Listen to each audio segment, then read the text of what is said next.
University of engineering and technology Lahore Faisal آباد میں سالانہ ادبی میلہ اور محفل مشاعرہ کا اہتمام کیا گیا۔ مزید تفصیل کے لیے دیکھیے شعیب الطاف کی رپورٹ۔ کسی کو میرا وہاں انتظار تھا کہ نہیں، اور سنا ہے برف کے نیچے تھی موت کی وادی،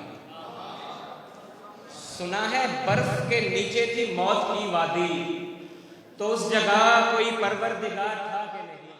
you E T Lahore Faisal آباد کیمپس میں سجا ادبی میلہ۔ ادبی میلے میں بین الکلیات مقابلہ جات اور محفل مشاعرہ کا اہتمام کیا گیا۔ تقریب کا اہتمام U E T literary society کی جانب سے کیا گیا۔ ادبی میلہ میں U E T Lahore, university of Sargodha, G C university Faisalabad, G C university Sahiwal سمیت متعدد یونیورسٹیوں کے طلباء و طالبات نے شرکت کی۔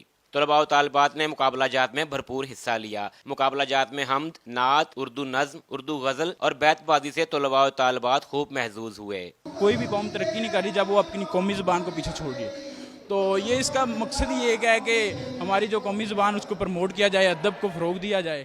اچھا ہوتا ہے، صحت پہ بھی اچھا ایفیکٹ ڈالتے ہیں کہ آپ فریش ہو جاتے ہیں، تو کافی اچھا امپیکٹ ڈالتے ہیں۔ یہ لٹریری کلب بہت اچھا کام کر رہا ہے اس لحاظ سے۔ محفل مشاعرہ میں ملک بھر سے نامور شعراء کو مدعو کیا گیا تھا، جنہوں نے اردو اور پنجابی میں شاعری سنا کر نوجوانوں سے خوب داد سمیٹی۔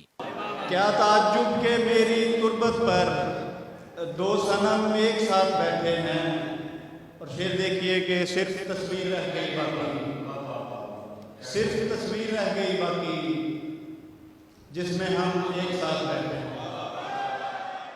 ادبی اور ثقافتی سرگرمیوں کا یونیورسٹی میں انعقاد ایک مثبت عمل ہے، اور حکومت کو ایسے مقابلہ جات کے فروغ کے لیے مزید احکامات کی ضرورت ہے تاکہ طلباء و طالبات کو قومی زبان اور ثقافت کے بارے میں آگاہی حاصل ہو۔ کیمرہ مین ابرار احمد کے ساتھ شعیب الطاف، 7 نیوز، فیصل آباد۔